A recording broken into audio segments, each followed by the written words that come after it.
海军，团长，100米了，打！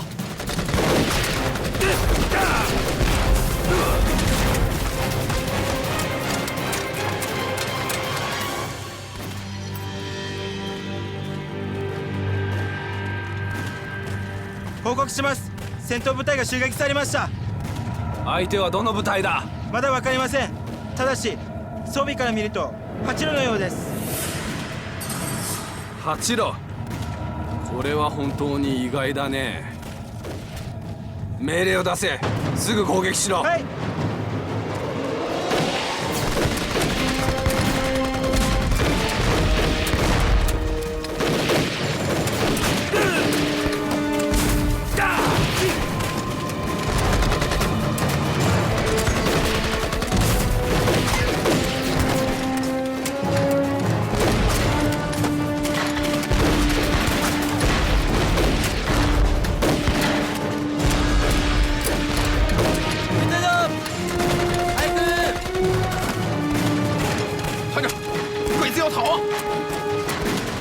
追上去！无论如何，要把他们引到红石谷。出风号！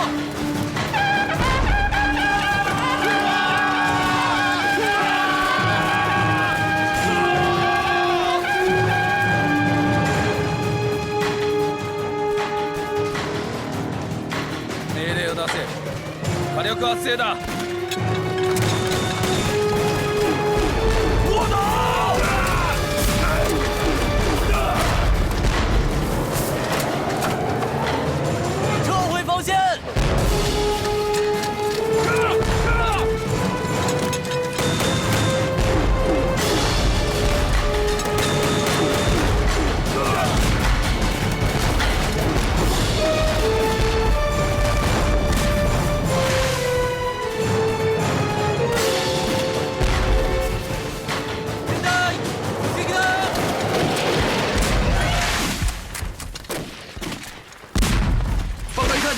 我们团长让我来问你，可不可以撤了？再坚持一轮。是。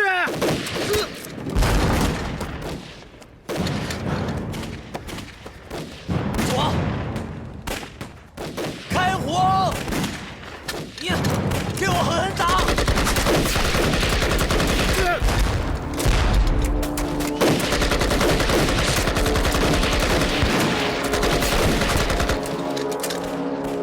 攻撃を続行し全力突撃。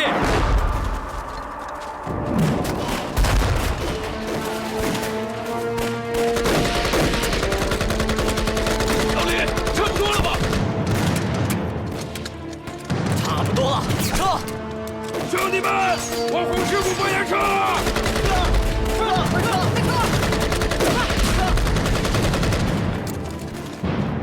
報告します。八路軍は我が軍の猛攻に絶えず前線から撤退しています。総攻撃だ。はい。我要让八路知道螳臂当蛇的下场。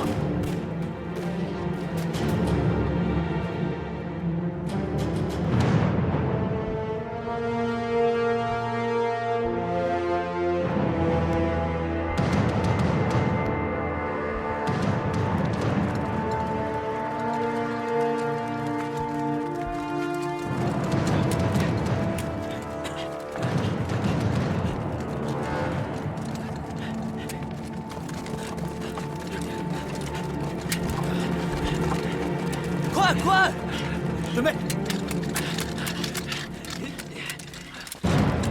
快，快呀！快！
遭遇八路的伏击，损失惨重，请求指示。嘿。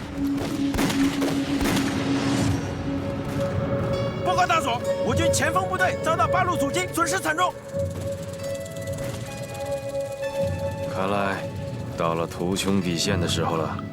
传我命令，把那些平民百姓押到前线，以他们做盾牌，向前突进。我看八路如何应对。嗨！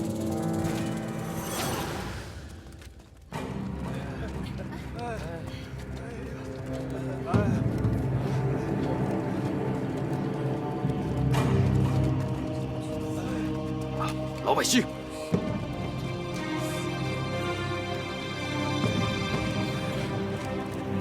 团长，怎么办？别开枪！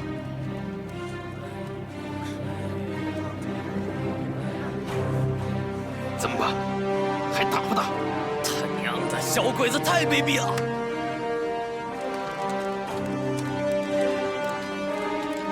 马林，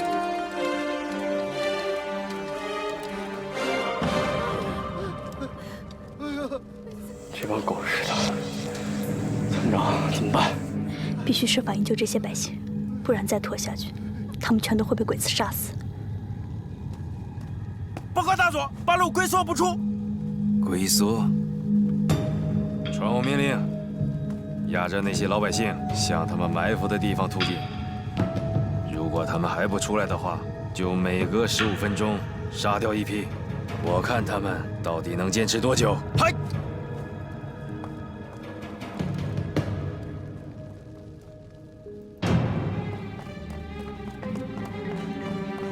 报告，大佐有令，每15分钟杀一批。呀西，嘿，你们的，我给人的，压上就得干活。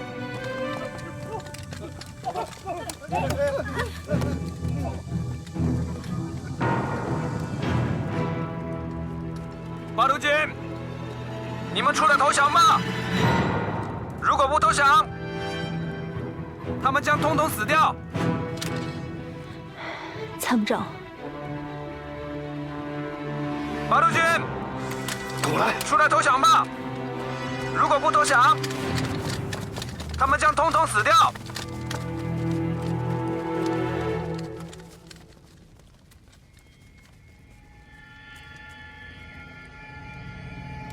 哟！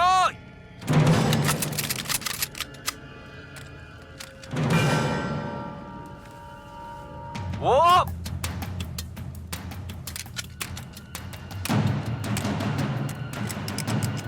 四、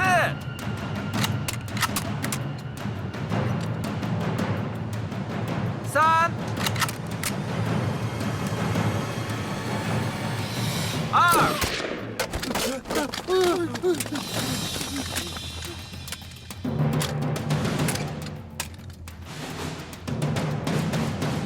下来，定！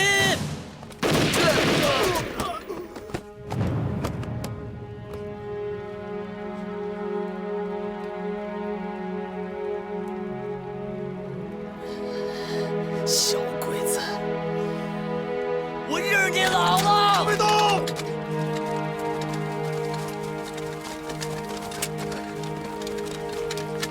参谋长，鬼子，我都看到了。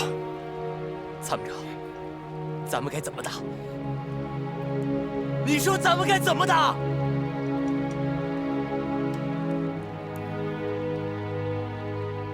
不打，先救老百姓。全部前行かせろ。行け。止まるな。早くしろ。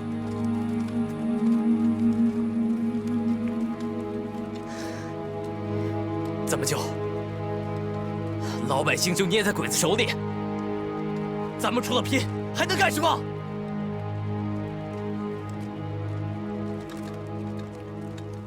八路军听着，我给你们1分钟时间考虑。如果你们不投降，这些老百姓要统统的杀掉。就换，拿什么换？拿我。鬼冢的弟弟和他最好的朋友都死在我的手里。我相信拿我跟他们交换的话，鬼冢一定会非常感兴趣。我不同意。我也不同意。你这跟去送死有什么区别啊？陈天放同志，你是这次行动的总指挥，你这样孤身犯险，是对大伙和你自己的不负责。是啊，这些我都明白。可是现在怎么办？我们别无选择。你们放心，我会见机行事的。记住，一旦交换成功之后，你们马上对这波鬼子展开攻击，一定要吃掉这伙鬼子。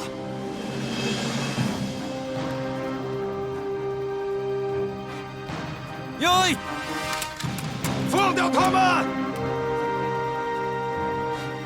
我来交换。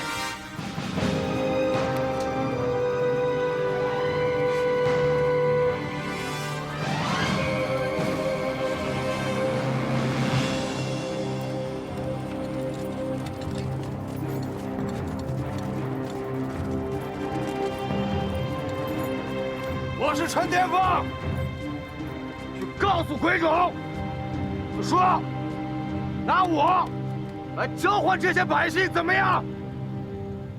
你去报告大佐，陈天放出现了。嘿，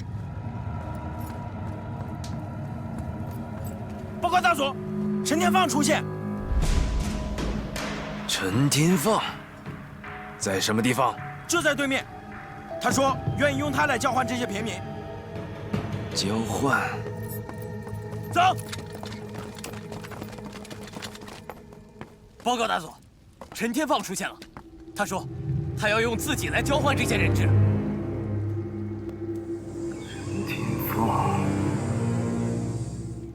陈天放，我同意交换。大佐，如果交换掉人质，我们就没有筹码了。混蛋，少废话，马上交换。嘿，交换。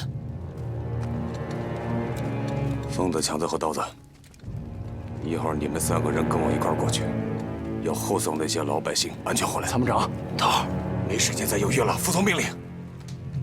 刘兰，从现在开始，由你代替我全权指挥。不行，服从命令。你们把枪放下。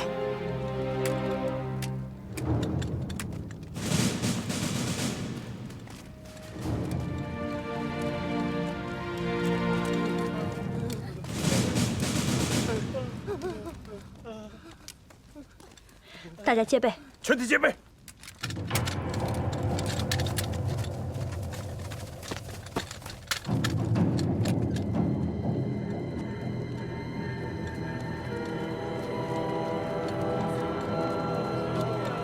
给，玩着呢。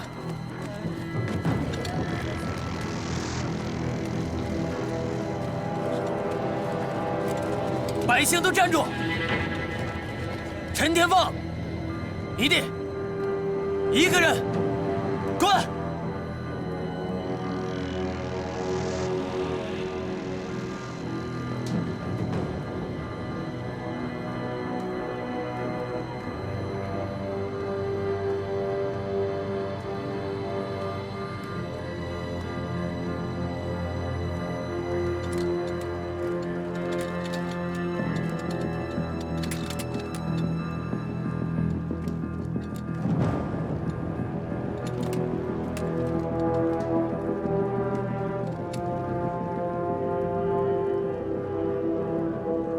现在我们可以交换了吗？よし。阿信。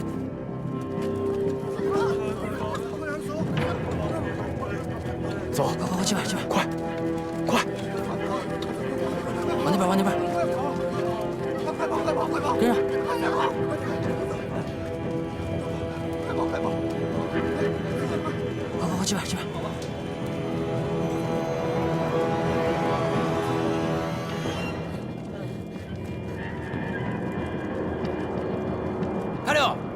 連れて行け。行け。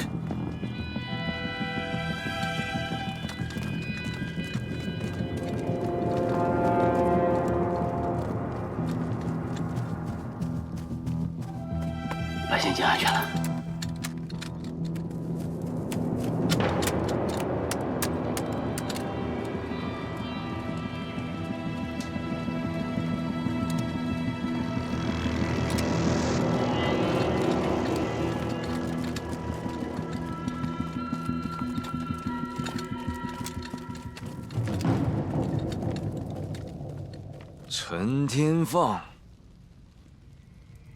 我们终于又见面了。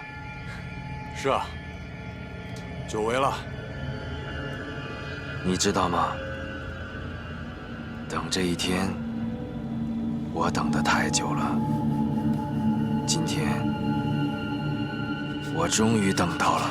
这么说，我应该感到荣幸。作为军人，你们用那些无辜的百姓当肉盾，不觉得无耻吗？你们中国有一句话叫“胜者为王，败者寇”。只要赢了，没有人会管你用了什么方法。可惜啊，你们赢不了。可惜，你看不到输赢了。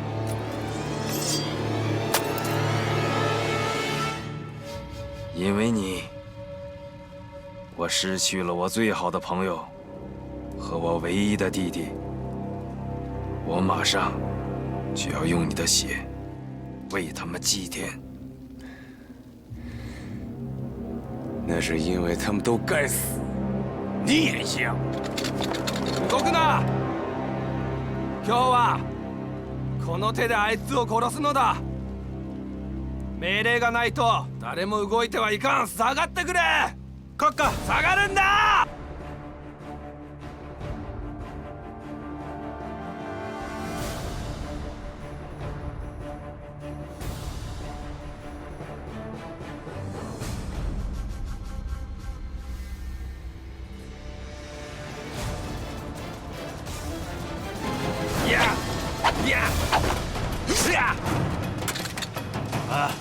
害怕了，再来啊！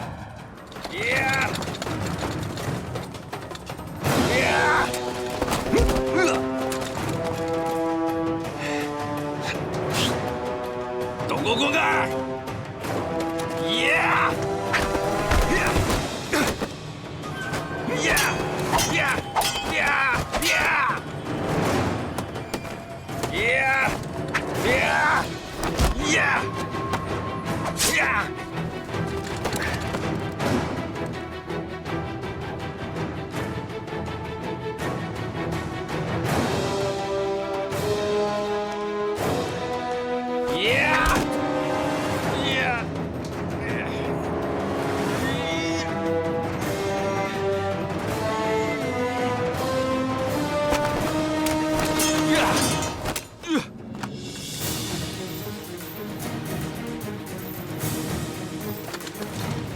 閣下、石田、陳天砲に向けて撃て。閣下、恐縮です。他们全部后退！引け！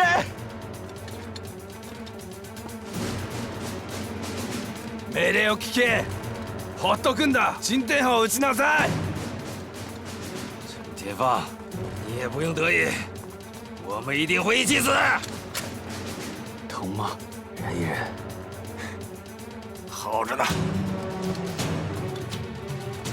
お前ら聞いてないのか。この私を奴らに恥ずかしめられて死ぬのが見たいのか。全員私の号令を聞け。撃てー。撃てー。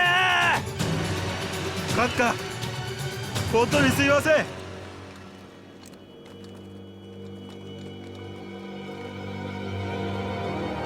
敵を殺せ！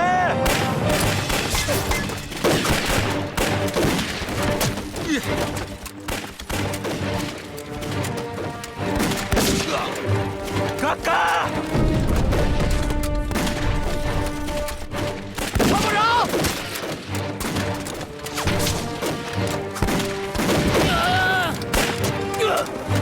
同志们，冲！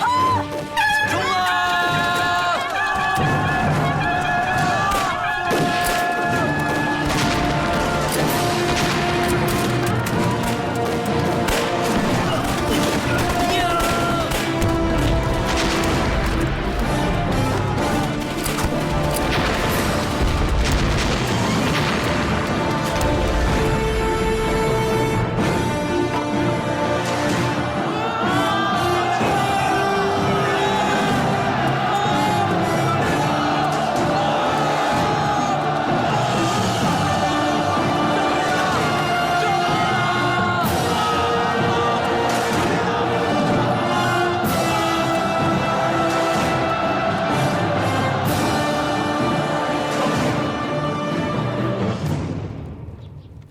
1945年8月15日，日本宣布无条件投降。这场旷日持久的抗日战争，终于以日寇的惨败落下帷幕。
丁长官，鄙人丁耀先。你是陈天霸，陈参谋长。正是在下。请。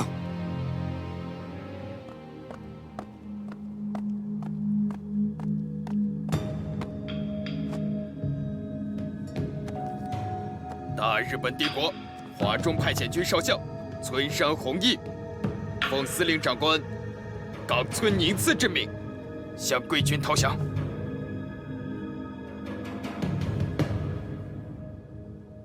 这是我部基于天皇陛下拟定的降书，向贵军递交的投降照会，请接受。慢。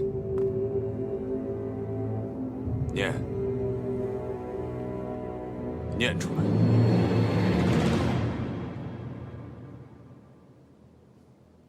从即日起，日本帝国政府及日本帝国大本营宣布，向联合国最高统帅无条件投降。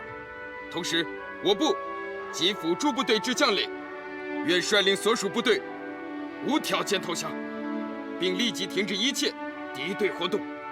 所有武器弹药、装具器材、补给品、情报资料、地图、文献档案及其他一切资产等，全部交由贵方接收。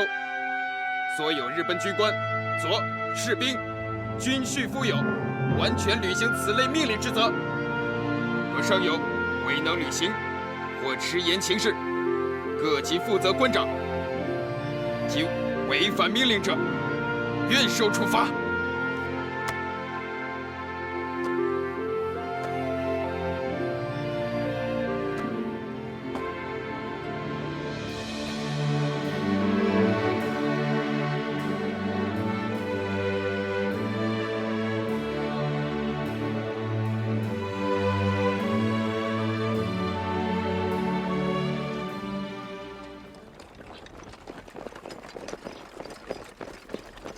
1946年6月，国共两党的军队在鄂豫爆发大规模的武装冲突，一场长达3年多的内战就此开始。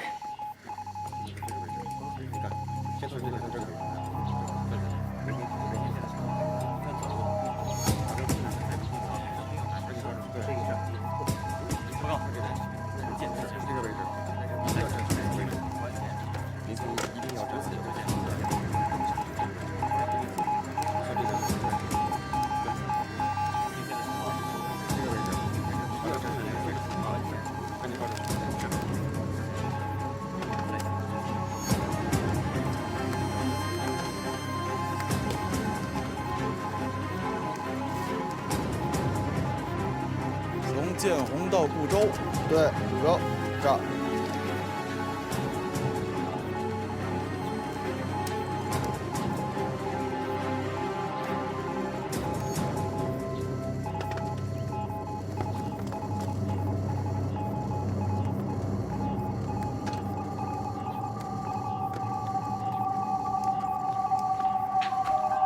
报告司令员，晋冀鲁豫军区野战军第6纵队独立旅旅长陈天放奉命报道。天放，知道为什么叫你来吗？知道。固州历来就是军事重镇，地形复杂，易守难攻。现在驻守固州的101集团军司令刘宏元是位抗日名将。我听说他向来以国家大局和百姓的利益为重。大家都知道，刘宏元跟你们家是世交，所以我想请你去说服刘宏元起义，和平解放固州。明白。共军到什么地方了？离我部已不足30华里。来得还真快呀！看来免不了一场血雨腥风了。共军是哪支部队？晋冀鲁豫军区野战军的第6纵队。哦，是共军的虎狼之师。看来共军是抱定要拿下固州城了。还不止如此，属下接到情报，他的先锋部队就是陈天放的独立旅。陈天放，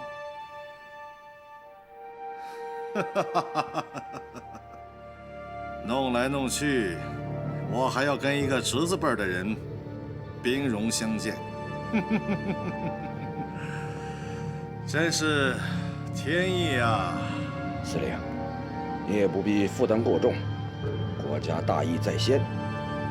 既然陈天放非要与我军为敌，那也只有割袍断义了。不说这些，那个姓丁的到哪儿了？王副官已经去接了，应该马上就到。只是这个时候委员长派人来固州，怕是别有深意吧？不就是我说了一些内战上的言论传到他的耳朵里去了？不用怕，老子做得正，行得端，有什么好怕的？啊？话虽如此，可现在是非常时期，司令还是小心为上。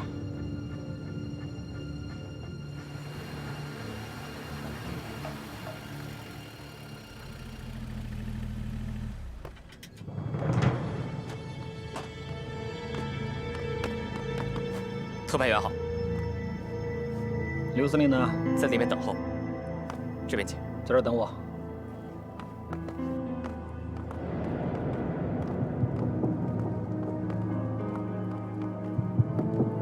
这边请。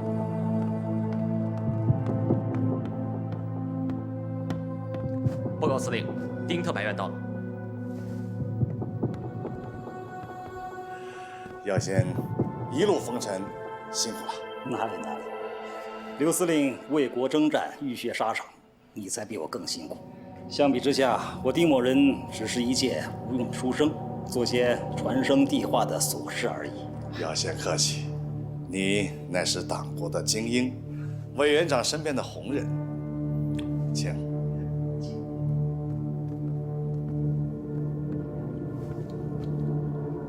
勘察。是。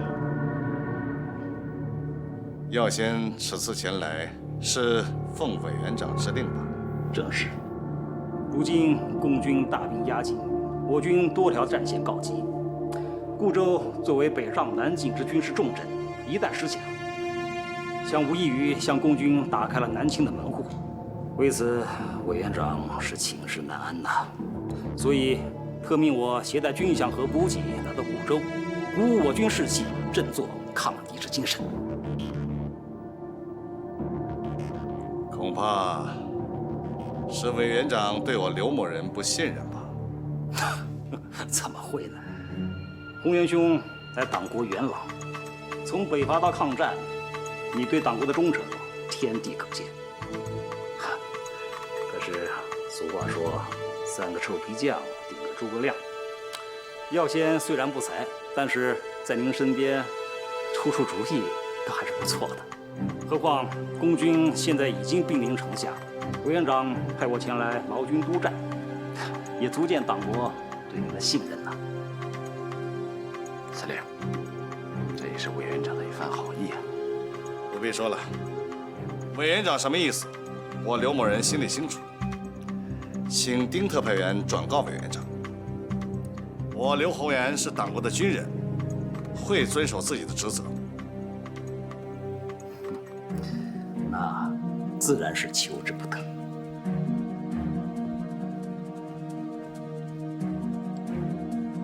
司令，丁特派员，孙军长，请喝茶。药仙，你远路而来，一路辛苦，我军务在身，就不多陪你了。既然如此，那我就不多打扰了。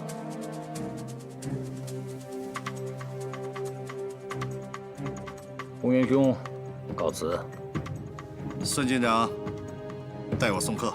啊，太派员，这边请。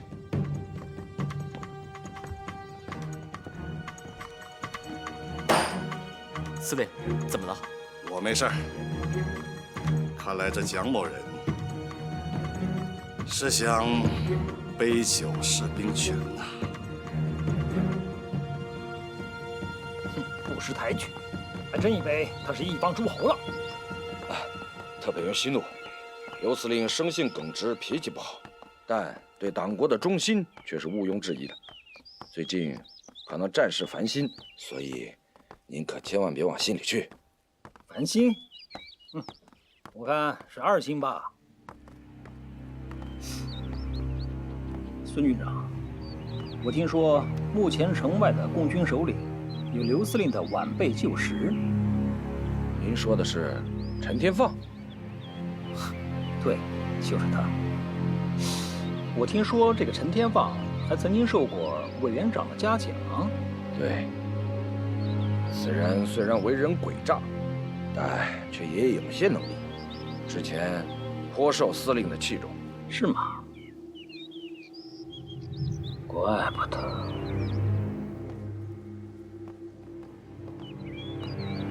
好，孙军长，晚上一起吃个饭如何？求之不得，我马上去安排，给您接风洗尘。那好，麻烦您了。不客气啊，再见。再见。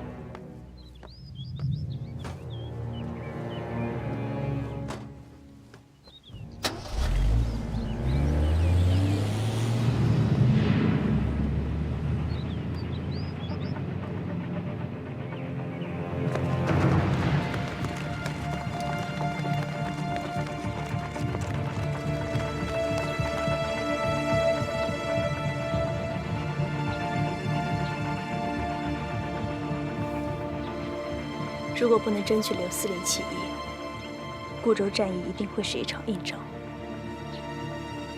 看来刘司令已经做好决一死战的准备了。让苍狼突击队随时做好潜入固州的准备。是。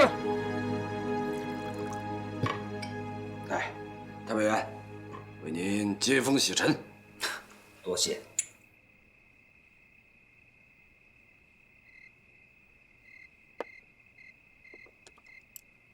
孙军长，现在固州城防布置的如何了？我军防务已整军完备。共军若大举进攻，我部将誓死守城。很好。不过，我总觉得刘司令似乎对固州一战有抵触情绪。太派员多心了。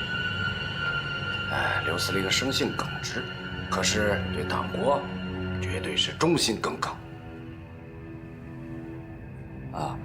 诚如太派员所言，陈天放乃司令旧部，现在两军对峙，干戈相见，司令的心里难免有不舒服，这也是必然的。有什么不舒服的？事关党国之未来，大义和私情必须分清楚。都什么时候了，还在为这些鸡毛蒜皮的事情烦恼，简直是糊涂。太白员，所言甚是。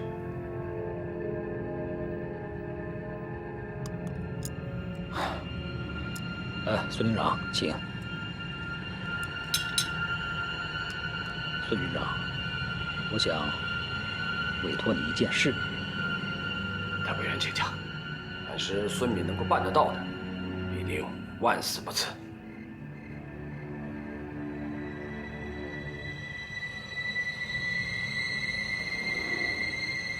秘密监控刘洪元的一举一动，一旦发现异常，立即向我汇报。明白。孙敏定不负党国重托。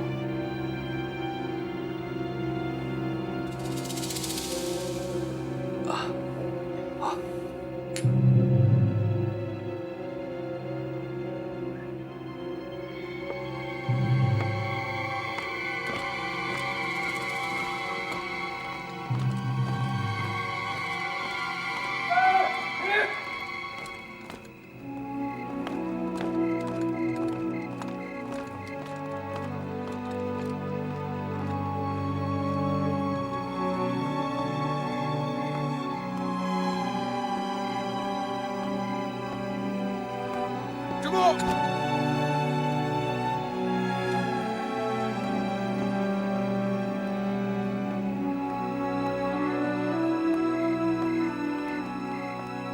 孙军长，我正找你呢，司令找你议事。我知道了。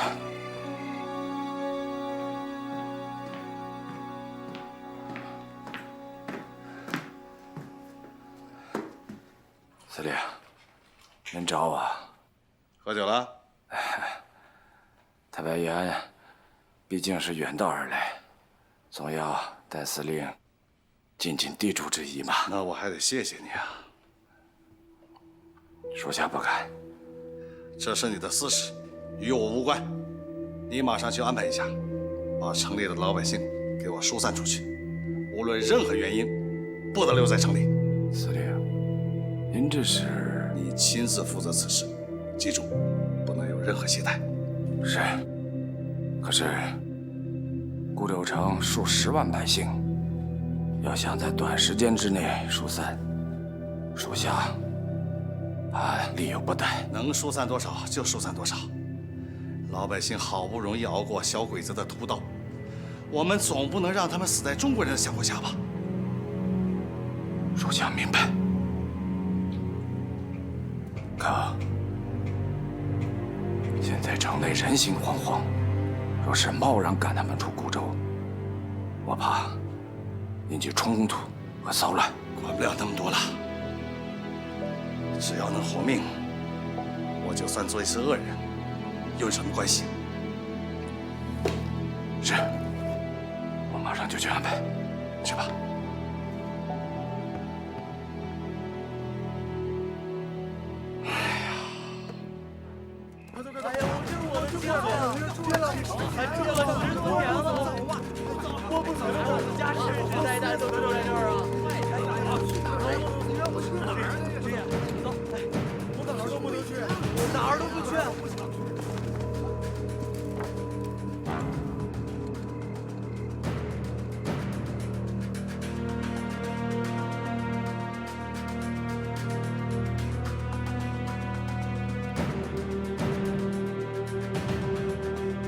国军阵地采用了密集防守的模式，每50米安排了一个火力点。这种方式的好处在于，一旦对方发起进攻，火力点之间将立即形成扫射面，让防线没有死角。刘司令行事保守细致，强调团队精神。他的这套防守体系，对于应付大规模进攻，理论上是万无一失的。但我发现，他的火力点之间似乎有些疏于防范。这是重点。刘司令在安排重火力点的时候，通常在火力点之间会留有少量的士兵来负责消息的传递。如果我们能够进入这个空隙的区域，那么我们就可以进入固州。大家一会儿分头准备，今晚12点整，准时行动。是。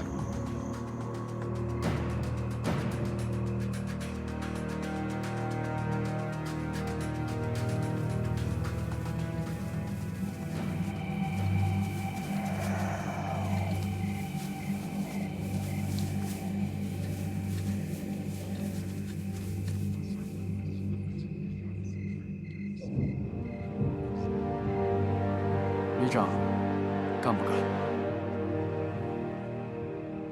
先等等。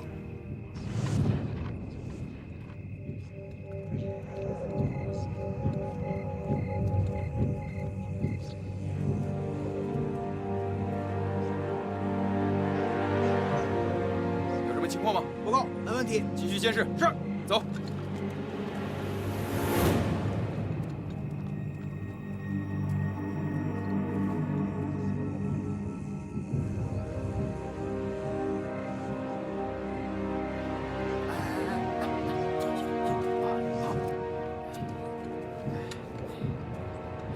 强大，你跟刀子先负责解决这2个国军士兵。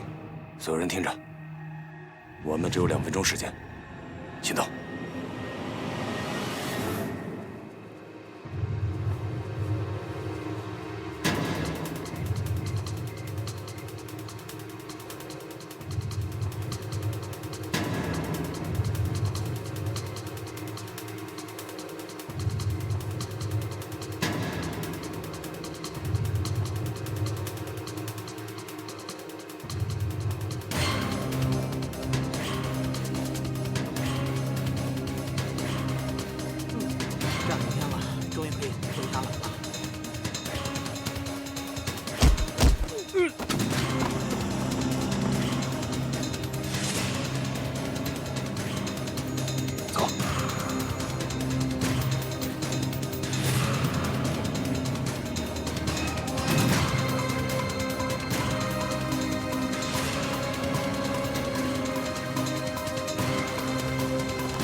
这儿的人呢？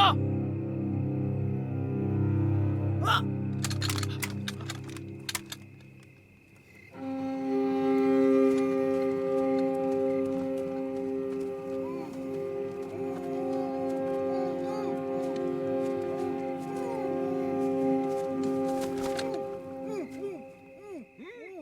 赶紧解开！长官，怎么了，志勇？怎么回事？有人闯进阵地。什么？报告，那边发现4个背曝光衣服的兵。加强戒备，快！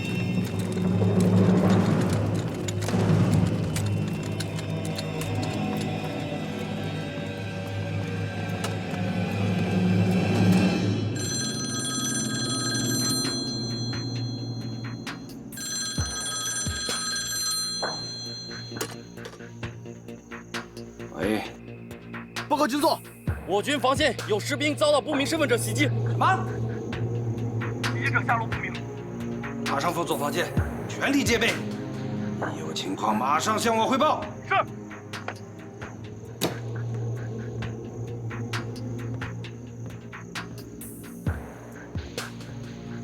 孙军长，太平员，刚才接到前线电话，说是共军突破我军防线，现在下落不明。突破防线？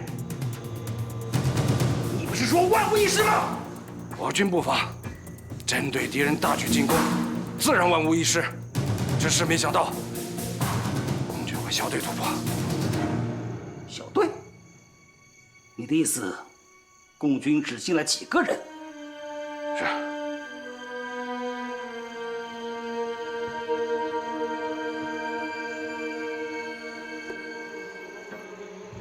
值此关键时刻，这几个人冒险闯入固州，到底想干什么呢？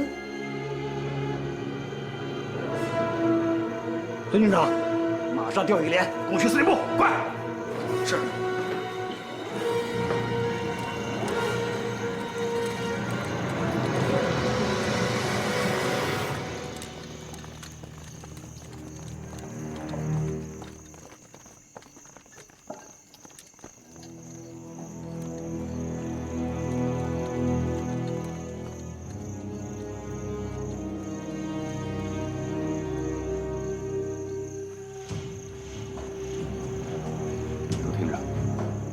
时间紧迫，我怀疑他们很快会知道我们已进入固州，并可能会知道我们来此的目的。冯达，一会儿等我进去之后，你们迅速警戒，并找好退路。万一出现什么紧急情况，立即通知我。是。行动。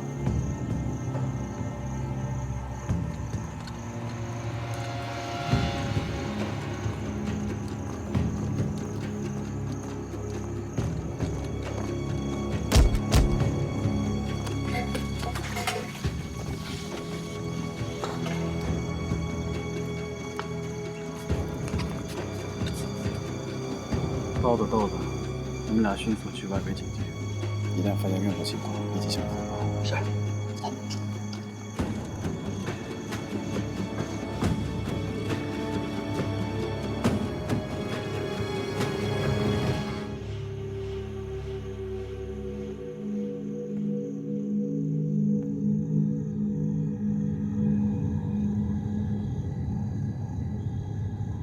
司令，这么晚了还不休息啊？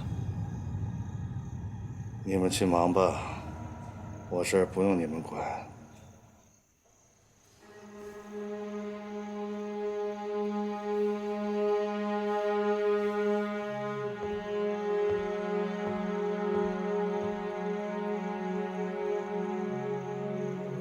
坐吧。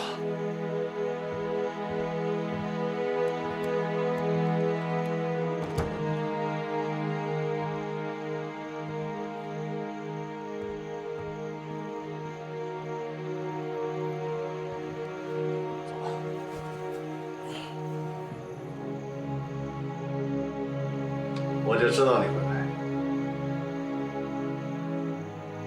你是来杀我的。您是我的长辈，是我的恩师，天放不会干这种欺师灭祖之事。那现在算什么呢？你们大兵压境，难道是为了跟我把酒言欢的？蒋介石挑起战争，不是为了党国，而是为了私利。抗战胜利，万民死安。可是他蒋介石呢，不顾重庆谈判签下的协议，悍然挑起内战。这难道就是他所谓的为了党国，为了万民？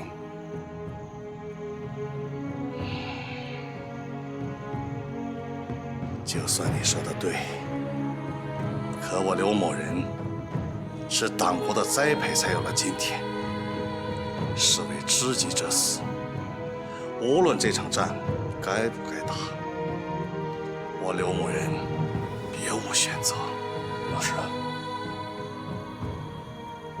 您有选择。既然您自己都觉得这场战争不应该发生，那您为什么还要打下去？军人以服从命令为天职。可是为了这场毫无意义，甚至祸国殃民的战争，不值啊！无论如何，我不能背叛党国，我别无选择。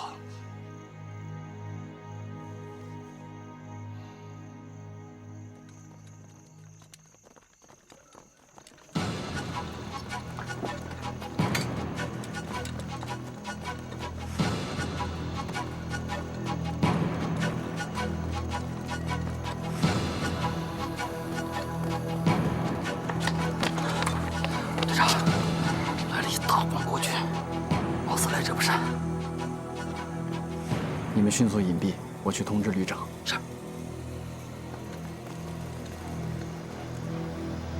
国父中山先生曾说过：“天下为公，应以天下为己。”他还说，做人最重要的事情，就是应该懂得怎样去爱国。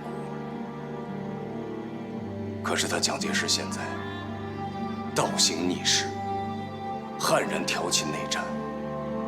您明知有错，却不辨是非，甚至一味的追随。试问，老师就算战死沙场，又该如何面对中山先生之教诲？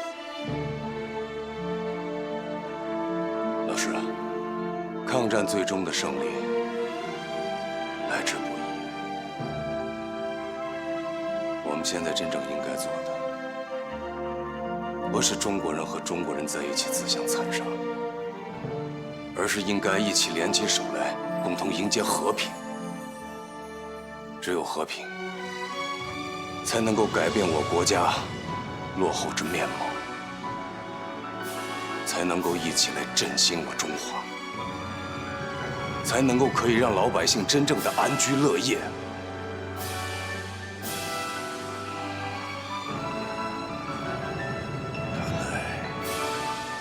我是老了，铁峰，你说的对。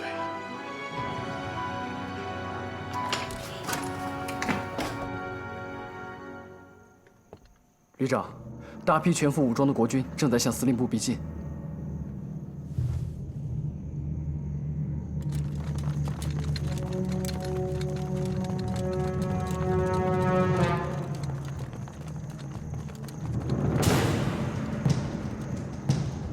连个警戒都没有，看来还真是不同寻常啊！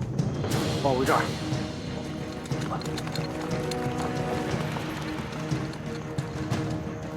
特派员，这样不好吧？三更半夜的兴师动众，我看还是通禀一声吧。不必了，高部奸细时不我待。再说，这也是为了刘司令的安全着想。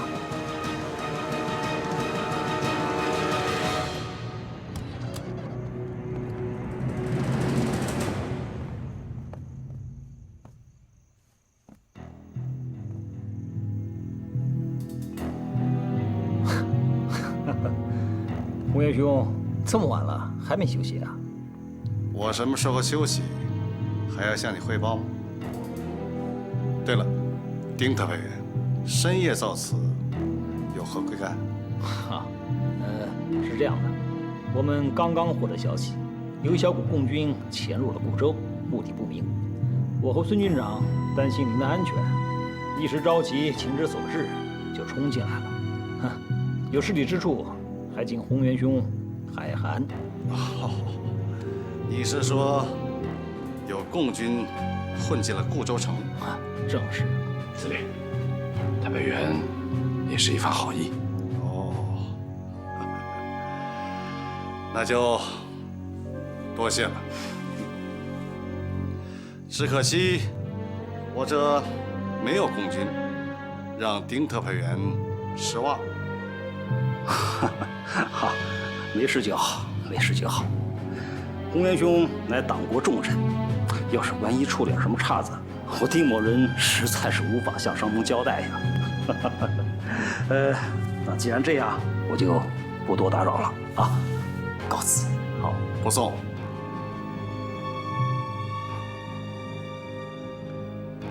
那司令，我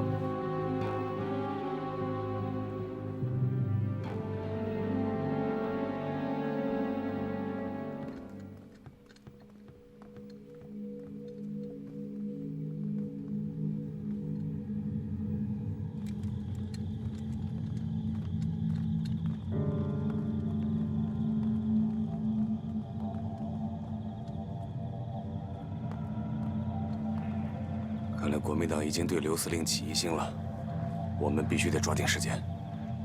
现在怎么办？头儿，你看，站住！怎么回事？报告特派员，刚刚发现他们被人打晕，藏在岗楼后面了。你们俩都是司令部的卫兵。是，长官。那怎么会被人塞在岗楼后面呢？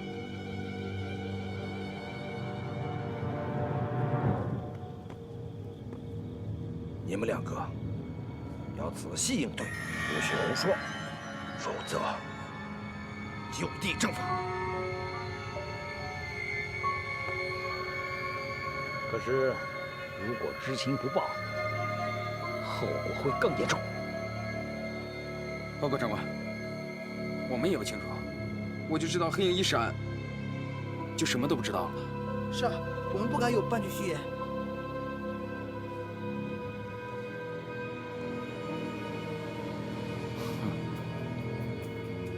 孙军长，你认为偷袭卫兵的会是什么人？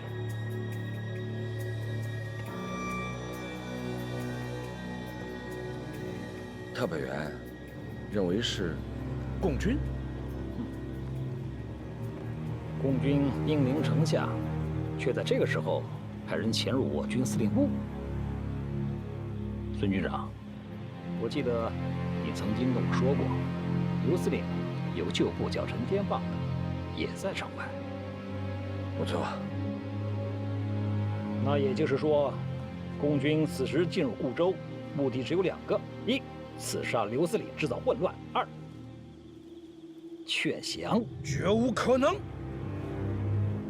刘司令受党国栽培多年，断不会干出此临阵倒戈的事情。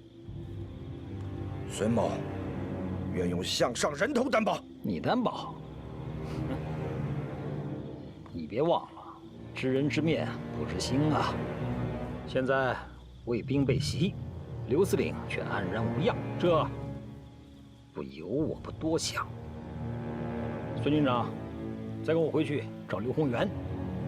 这回我倒要看看，他还有什么理由去威仪。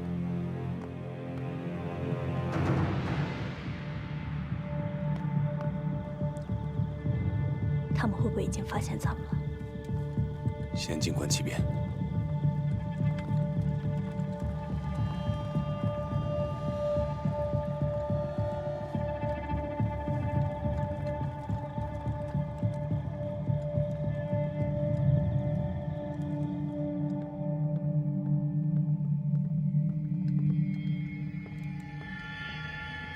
丁特派员，你又来干什么？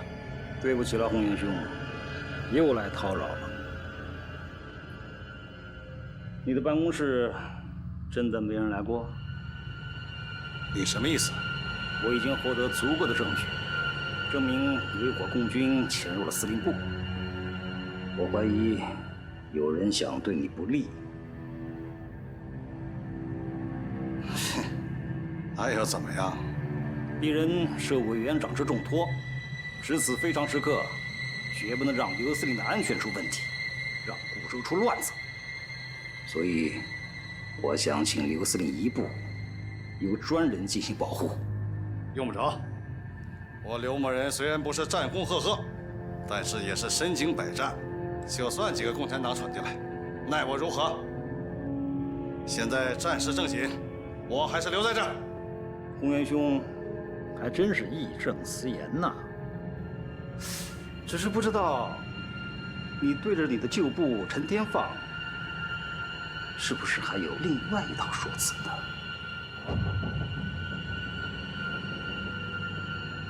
你这话到底是什么意思？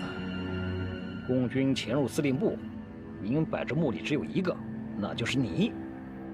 可现在司令部的卫兵遭袭，而你却安然无恙，这不由我不怀疑，刘司令和共军是不是已经达成了什么私下的交易？放屁！你这是欲加之罪，何患无辞？非常时期，我不得不更加小心。请刘司令到军部别院休息。你们敢？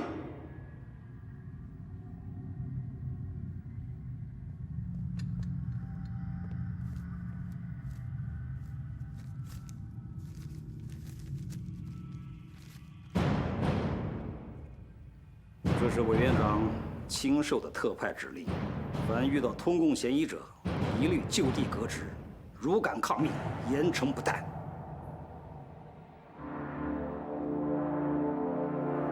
怎么？难道你想背叛党国，抗命不遵吗？哈哈哈哈哈哈！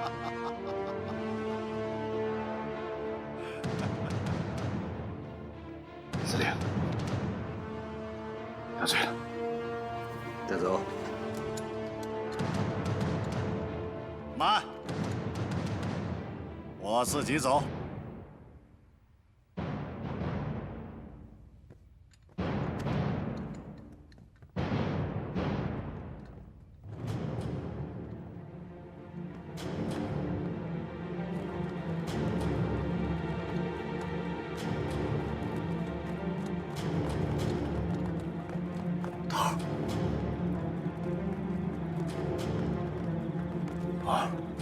还是先救人吧。先别着急。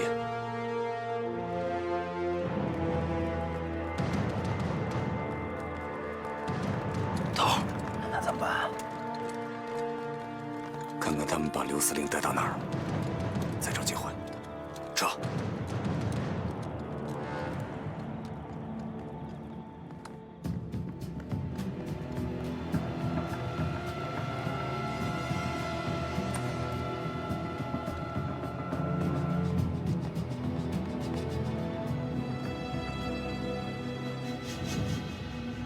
公元兄，委屈你先在这儿待2天，兄弟定会查明真相，洗清你的嫌疑，到时候定当向你负尽请罪。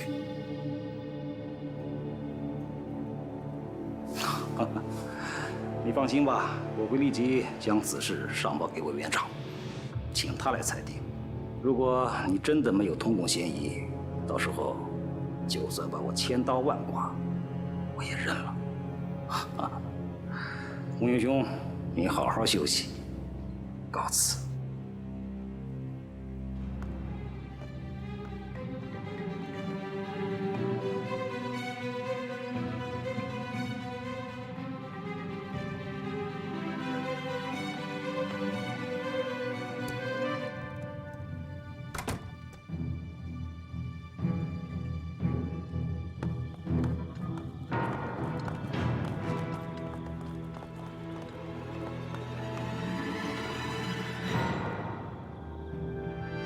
给我盯紧了，要是出了问题，我就枪毙你！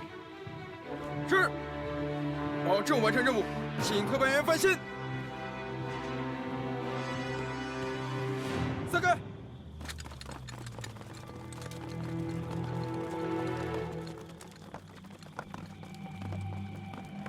孙军长，你说我们现在把刘洪元软禁在这儿，共军会有什么反应？请特派员明示。如今城外两军对峙，我军防线虽不敢说是固若金汤，可也是坚固异常。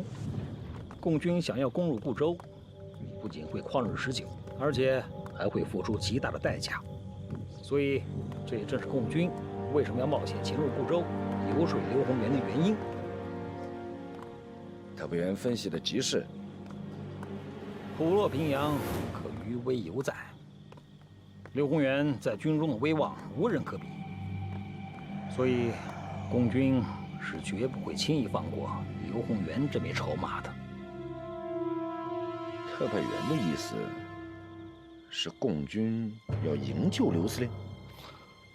我也没有十足的把握，不过不管怎么看，刘洪元都是一个上好的诱饵。